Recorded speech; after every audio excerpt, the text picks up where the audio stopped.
Bonjour et bienvenue à l'émission La Parole vivante. Cette émission, on se comprend la Bible et on découvre qui est Dieu, quel est son plan extraordinaire qu'il a pour nous. Aujourd'hui, mon collaborateur, Martin Jalbert. Salut Martin. Salut Simon. Écoute, depuis quelques émissions, on parle d'un sujet qui nous touche tous. Les épreuves, la souffrance. On n'a pas eu les mêmes épreuves, mais on a tous souffert d'une façon ou d'une autre.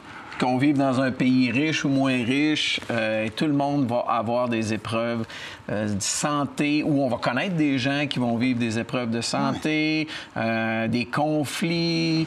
Que ce soit nous qui les produisons ou qu'on les subit. C'est comme universel pas mal. Et une des preuves universelles, on va tous mourir. Si la tendance se maintient, il y en a une gang qui vont mourir aussi. Donc, quand chaque personne qui meurt, il y a des gens endeuillés, au minimum, et sans parler de tout le reste. Martin, quand on plonge le regard dans la Bible, comme tu le sais, on voit beaucoup de souffrance. Mais au-delà de la souffrance, on voit un Dieu qui est là. On voit un Dieu qui rencontre les gens dans la souffrance. On voit des gens qui réagissent d'une façon drôle, bien souvent, qui se disent... Peu importe ce qui m'arrive, c'est regarde, je veux glorifier le Seigneur, je veux rencontrer le Seigneur. Et pour moi, je trouve ça dérangeant. C'est effectivement une chose qui est très dérangeante, mais moi, le but de cette petite série-là, qui m'aide personnellement énormément, parce que, comme tu le dis, on vit toutes des épreuves. Lorsqu'elles arrivent, on réagit comment? Et la réaction humaine normale, la mienne, sûrement la tienne, initiale, cette réaction initiale-là, c'est un petit peu la panique, puis c'est « Seigneur, délivre-moi ». Qu'est-ce qu'il faut faire, là? Qu'est-ce qu'il faut que je fasse, là? Je vais faire... Non. Je pense à certains personnages bibliques. Ils sont en prison, ils sont dans des moments difficiles, ils écrivent des lettres, jamais ils demandent de prier pour qu'ils soient libérés, jamais ils demandent de prier pour eux autres. Ils prient pour les autres. Et ils se réjouissent. Puis ils se réjouissent. Le gars qui a écrit « Réjouissez-vous toujours », je le répète, « Réjouissez-vous ». L'épître de la joie. Il était en prison. Oui.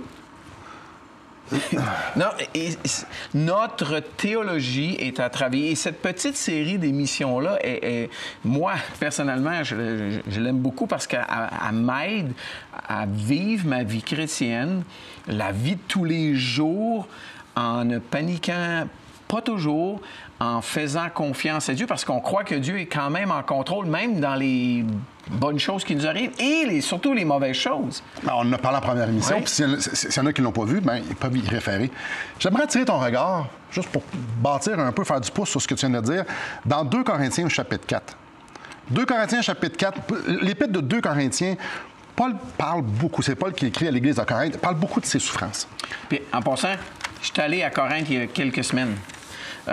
Et l'Église de Corinthe que Paul nous parle, c'est une Église qui avait, dans le monde, dans les plus laides souillures du monde. Et Paul en avait vécu avec eux autres. Il avait vécu plein de difficultés.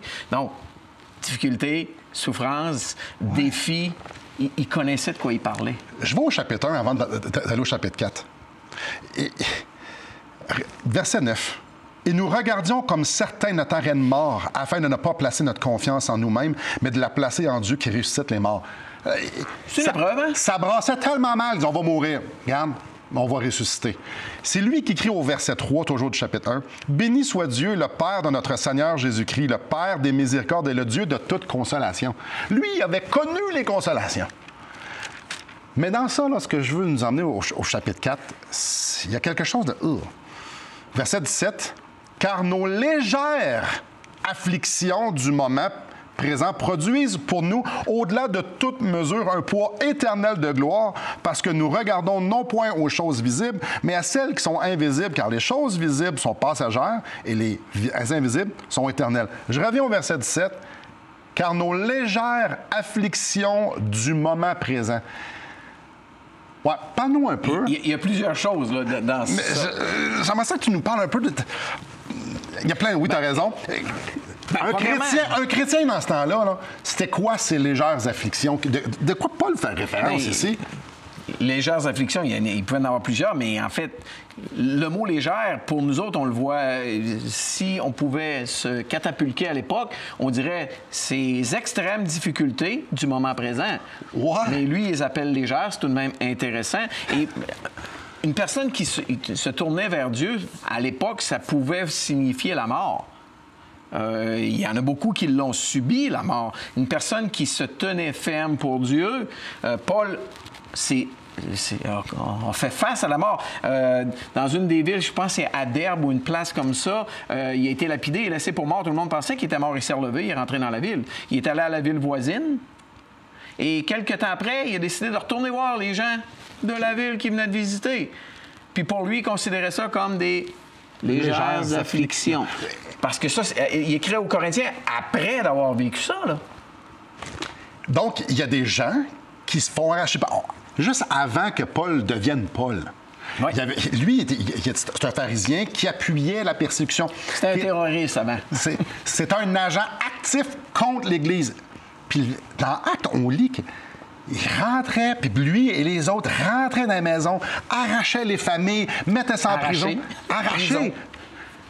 Ça, c'était les légères afflictions du moment présent. Ça nous aide à relativer. Il y a un but. Exactement. On n'arrête pas d'en parler, mais comment voyons-nous les épreuves qu'on vit? Comme un fléau, comme une malédiction? Non, Dieu ne les voit pas comme ça. Dieu ne va même pas gaspiller ces épreuves-là. Il veut les utiliser dans ta vie. Et donc, il faut apprendre, lorsque les épreuves surviennent, à les voir de la bonne façon, à regarder les exemples bibliques. Et Paul nous donne de quoi? Mais il savait de quoi il parlait. Exactement. Mais lui, il voyait ça dans une perspective éternelle. Il voyait ça dans une perspective que Dieu est en contrôle, que Dieu m'aime, que Dieu, c'est le Dieu de toute consolation, le Père des miséricordes. Lui voyait ces circonstances avec une lunette biblique. Mais tu viens de le dire, il le voyait dans une perspective éternelle. Toi puis moi, on le voit dans une perspective avec quelques centimètres. Ça fait mal, ou hey, je suis déçu, hey, je suis triste. Plus loin. Non. Et c'est justement ça. Le texte parle justement de ça. Mais qu'est-ce que tu en penses qu'on prend une pause? Et puis après, on développe un peu ça. Avant d'aller à la pause, j'aimerais vous offrir le livre Destination finale. Peut-être, je l'offre quasiment à toutes les émissions. Puis peut-être vous dites, ouais, mais appelez, écrivez, on vous l'envoie gratuitement. Ce qui est intéressant, c'est que ça va risque de répondre à la grande majorité des questions que vous avez à propos de Dieu, à propos de la vie, à propos de vous. Marc-Aïl prend les Écritures et répond. Alors, on aimerait vous le mettre entre les mains. Aujourd'hui, c'est le bon temps d'appeler. C'est le bon temps d'écrire pour que vous puissiez prendre du temps avec Dieu, dans sa parole, et vous la faire expliquer. Après la pause, on continue. Il y a un but. Il y a un but à souffrir. Rencontrer Dieu, oui, il y a encore plus que ça. Restez avec nous.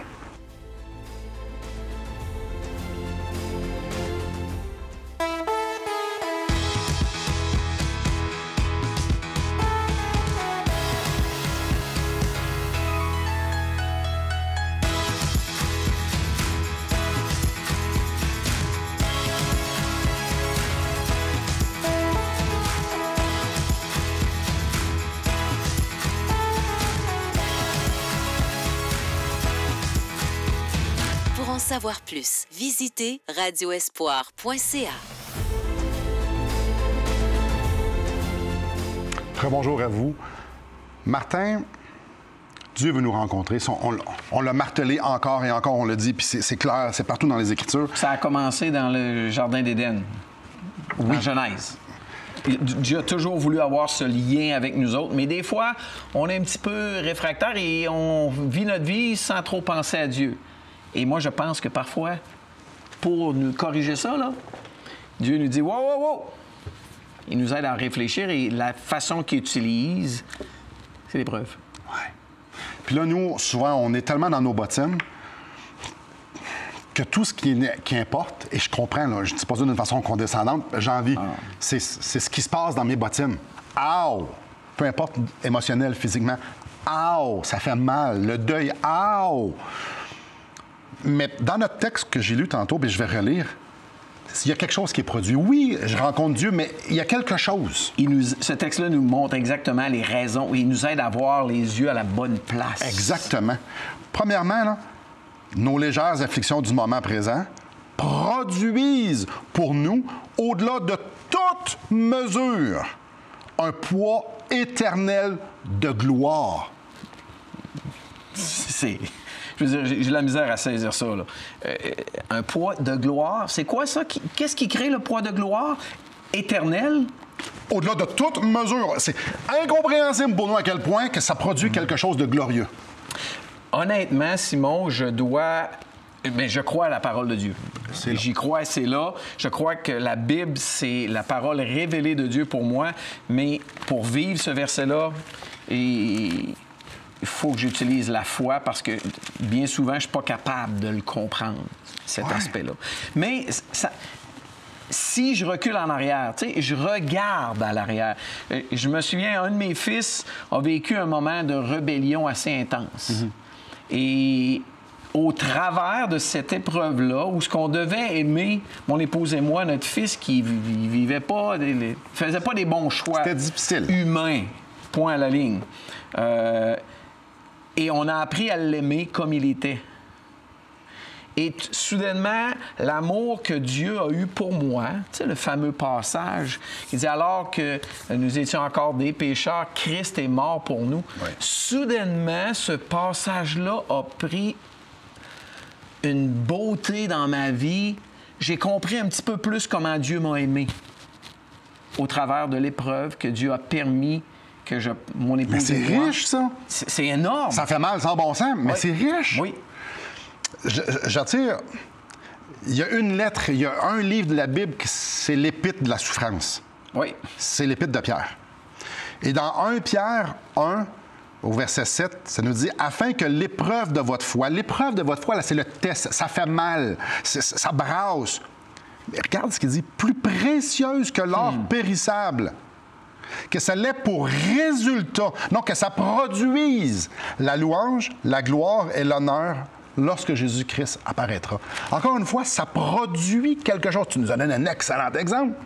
Alors, quand moi, je souffre, le Seigneur me permet que je sois dans cette situation-là. Il vient me rencontrer. Il me montre des choses à propos de moi. Et ça va lui apporter de la gloire. Je participe à ça. Et on n'a aucune idée à quel point ça, c'est glorieux, au-delà de toute mesure qu'on a lu tantôt. Alors, quand toi, tu réalises ça, ça le glorifie comme on n'a même pas idée. Ça glorifie la personne de Dieu. Et c'est là qu'il faut mettre nos lunettes bibliques. Et c'est là qu'il faut qu'on marche par la foi. Et, tu sais, on l'a lu au chapitre 4 de 2 Corinthiens, là, mais juste au début du chapitre 5, au verset 7, Paul va dire une petite phrase, « Car nous marchons par la foi et non par la vue. » Et les croyants, on est appelés, puis souvent, excuse-moi, je vais le dire, on se vante qu'on vit par la foi. Ouais. Mais quand vient le temps de le faire, en anglais, on dit « the rubber meets the road ». Quand les pneus de l'avion, ils touchent, ça fait tout le temps un gros... la boucane blanche, mais la réalité vient prendre... Marcher par la foi quand tout va bien, c'est super. Ah, c'est facile. Mais quand mon enfant de 3 ans est à l'hôpital à cause qu'elle a leucémie puis est en traitement de chimiothérapie, marcher par la foi, je suis quadraplégique. Marcher par la foi, peu importe ce qu'on a... Marcher par la foi que Dieu est bon, que là, il est en train de manifester toute sa bonté envers moi. C'est différent. Alors que tu parles, les images s'en viennent dans ma tête. Je me souviendrai toujours d'un de nos étudiants, Étienne Lachance, il y a 14 ans, je crois, il est venu à l'école biblique, à Parole de vie, puis au mois de janvier, février, il commençait à être malade, il s'est ramassé à l'hôpital, il est mort au mois de juin, 2 semaines après son 18 ans. Et durant toute cette... Il s'est battu contre un cancer, mais il a perdu. Mais durant tout ce temps-là à l'hôpital... Il était parfaitement serein, il acceptait l'épreuve, il avait les yeux fixés sur Dieu. Mais ses copains de l'école biblique allaient le voir, il était quasiment fâché contre Dieu. Mais lorsqu'il sortait de la chambre d'hôpital, il n'avait plus la même réaction parce que lui, il l'acceptait. Lui, il marchait par la foi. Ce jeune homme-là mettait en pratique ce que ça dit au verset 18. Non point un point éternel de l'or parce que nous regardons non point aux choses visibles, mais à celles qui sont invisibles. Car les choses visibles sont passagères et les invisibles sont éternelles. C'est tellement le meilleur texte pour ça. À quoi je regarde? La prochaine voiture que je vais acheter. Mes vacances. Oui, Puis, comment on va arranger la maison. C'est pas des mauvaises choses. Pas mal. Mais la réalité, c'est que ça va partir. Tout fini. L'éternité, le poids éternel de gloire, on l'a vu. Les choses invisibles qui sont éternelles, qui ne vont pas arrêter. Et c'est la parole de Dieu nous incite à marcher par la foi en regardant plus loin. Regarde, le chapitre 5. Nous savons en effet que cette tente, notre corps, où nous habitons sur la terre, est détruite. Nous avons dans le ciel un édifice qui est l'ouvrage de Dieu, une demeure éternelle qui n'a pas été faite de main d'homme. Chers amis, le Seigneur veut qu'on lève les yeux vers lui. Puis ce qu'on est en train de vivre aussi, souffrant que ça peut être, le Seigneur veut se révéler à vous. Le Seigneur veut vous parler. Le Seigneur veut venir vous consoler. Puis il est en train de vous dire que quand on se tourne vers lui puis qu'on s'attend à lui, ça produit une gloire éternelle qu'on n'a même pas idée à quel point. Ça vient produire en nous un changement de disposition, un changement de cœur. Ça lui laisse la place pour venir magnifier son nom au travers nous. Mais on doit lever les yeux et lui faire confiance. Puis dire, Seigneur, prends ma vie. Ça vient en choc. Ça vient confronter votre idée de Dieu. Ça vient confronter comment vous vous sentez. C'est tout à fait normal. Dieu est en dehors de notre tente. Mais il nous comprend. Et après la pause, j'aimerais ça qu'on parle de ça. J'aimerais ça qu'on parle jusqu'à quel point Dieu connaît notre souffrance. Et il peut s'associer à nous très bien. On regarde ça après la pause. Depuis maintenant 15 ans, nous avons l'immense privilège d'annoncer la bonne nouvelle de Jésus-Christ. Par la grâce de Dieu, nous avons fait plus de 500 émissions, distribué gratuitement des milliers de livres et que dire des centaines de personnes qui ont répondu par la foi à l'appel de Jésus. Aujourd'hui, nous aimerions inviter ceux qui ont reçu cette bonne nouvelle à faire équipe avec nous. Aimeriez-vous avoir un impact dans la francophonie pour l'Évangile? Joignez notre équipe en participant financièrement à la production de l'émission et en nous permettant de continuer à offrir de la littérature gratuitement à ceux qui sont ouverts à l'Évangile. Contactez-nous. Il nous fera plaisir de vous partager comment vos prières et vos dons peuvent faire la différence.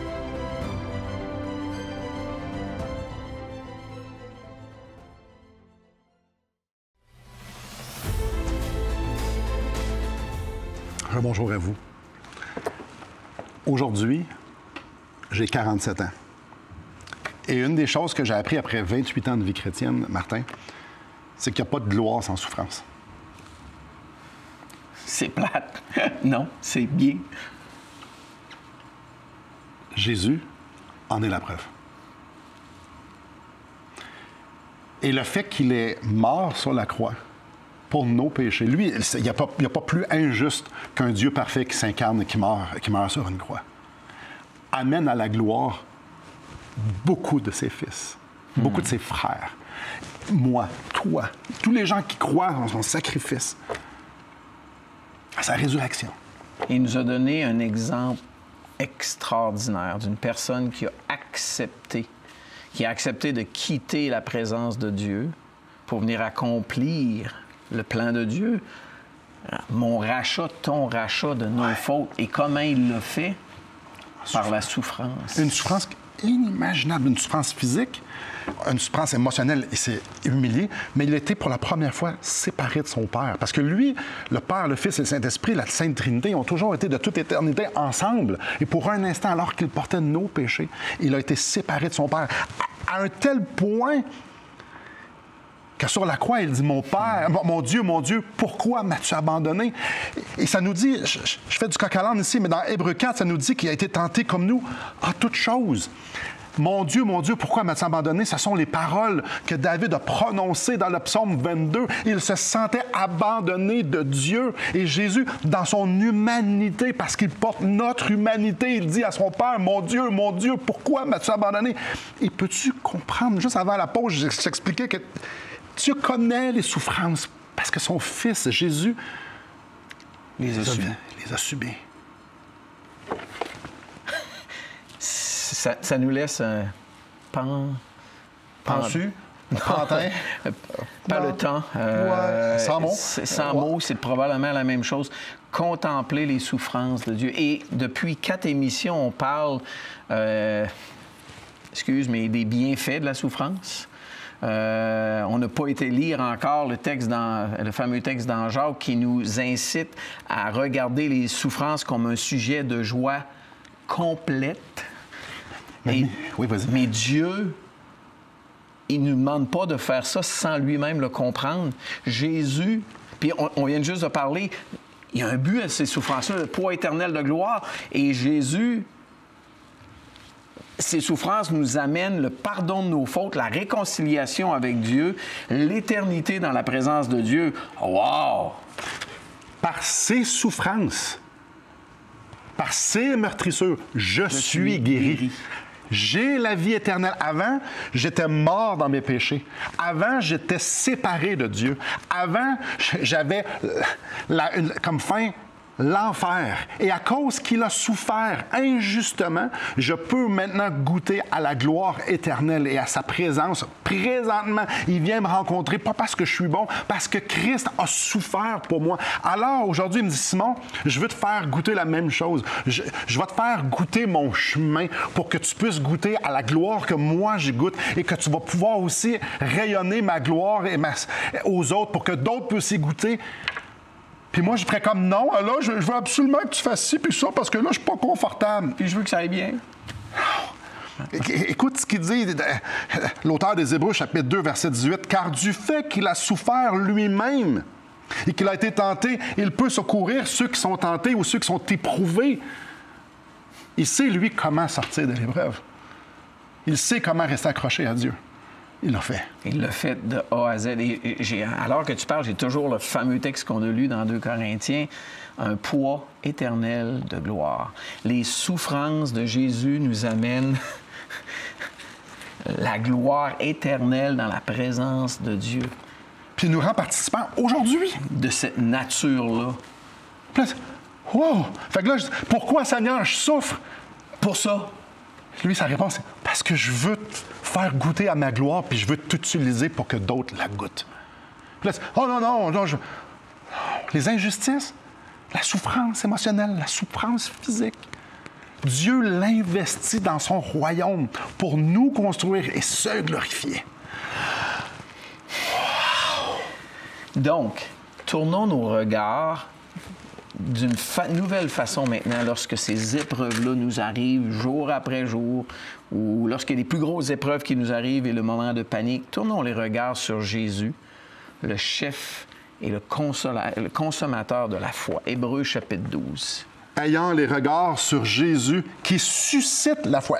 Il me la donne parce qu'il veut me soutenir, puis il veut l'utiliser pour sa gloire et l'amène à la perfection. C'est pas entre mes mains en lui, c'est en échange de la joie qui lui était réservée. Il a souffert la croix, méprisé l'ignominie et s'est assis à la droite du trône et maintenant nous sommes unis à lui. Wouh! Est-ce que tu veux ça? Tout en dedans de moi a envie de dire non. Mais tout en dedans de moi a envie de dire oui. Parce que dire oui à ça, ça l'implique de dire la souffrance puis d'arrêter d'essayer de... Garder le contrôle surtout. Seigneur, guide-moi. Mes chers amis, j'aimerais vous suggérer un livre, un tout petit livre. En fait, c'est 30 méditations. C'est de Eric Kayayan. Ça s'appelle « En esprit et en vérité ». C'est comment rencontrer Dieu. C'est 30 méditations, une par jour. Comment rencontrer Dieu au travers Christ. Et allez sur Publication chrétienne, je vous l'encourage fortement. C'est un investissement qui peut vous emmener à goûter Dieu d'une façon que peut-être que vous n'y avez jamais encore goûté, ou de le renouveler, de vous rafraîchir. Parce que c'est là que ça se passe. C'est au pied de Christ. Les regards sur lui, sur ses souffrances, sur sa résurrection, sur la gloire qu'il a et qui maintenant qui veut nous rendre participants. Après la pause, on revient.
Rebonjour à vous. Martin, en terminant l'émission, en terminant la série sur la souffrance, il y a 2 gars qui ont rencontré Dieu d'une façon tout à fait inusitée. Ça se trouve dans Luc 24. J'aimerais ça que tu nous en parles. Ben oui, Jésus vient juste de mourir.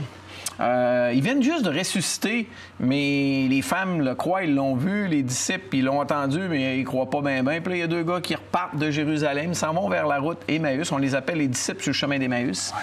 Puis Jésus, tout d'un coup, arrive. Il commence à marcher avec eux autres, mais eux autres ne le reconnaissent pas. Et là, Jésus commence à leur parler. Quelques-uns des nôtres sont allés au tombeau, ils ont trouvé les choses comme les femmes l'avaient dit, mais lui, ils ne l'ont pas vu, qu'ils disent à Jésus. Mais ils ne savent pas que c'est Jésus. Alors Jésus leur dit, « Hommes sans intelligence, dont le cœur est lent à croire tout ce qu'ont dit les prophètes. » Il parle d'Ancien Testament. « Ne fallait-il pas que le Messie souffre ces choses et qu'il entre dans sa gloire? » Simon, il fallait que Jésus souffre. C'était la raison pourquoi il est venu sur la terre, pour souffrir, pour ultimement nous racheter. Ça a été l'agneau qui a été sacrifié, qui est mort. Et en mourant, tu souffres. Il y a une souffrance d'inclus là-dedans. Il fallait que le Messie souffre ces choses. Donc Jésus, on a parlé de la souffrance, il la comprend très bien, il l'a subi à un degré tellement plus grand que toi et moi, on ne va jamais le subir. Et il y avait un but extraordinaire. L'éternité, la gloire, la relation rétablie entre Dieu et les hommes, entre toi et Dieu, entre moi et Dieu. Mes chers amis, peu importe ce que vous êtes en train de vivre, que vous soyez dans la souffrance ou non, la chose la plus importante, la décision la plus importante, la réflexion la plus importante que vous allez avoir dans votre vie, c'est est-ce que vous êtes réconcilié avec Dieu? Parce que Jésus, comme Michel vient de le dire, pas Michel, Martin vient de le dire, Jésus est venu sur la terre pour nous réconcilier. Sa souffrance et sa résurrection avaient ça comme but. Que nous puissions participer à la gloire éternelle. Que nous puissions être lavés de nos péchés. Que nous puissions avoir cette communion. Est-ce que vous l'avez? Ça n'a rien à voir avec ce qu'on a fait. Ça n'a rien à voir avec la religion. Ça a à voir rapport avec Dieu qui nous aime et Christ qui satisfait la justice de Dieu. Oh, je vous en supplie, soyez réconciliés avec Dieu. Merci, Martin. Merci. Merci à vous. Que le Seigneur vous bénisse.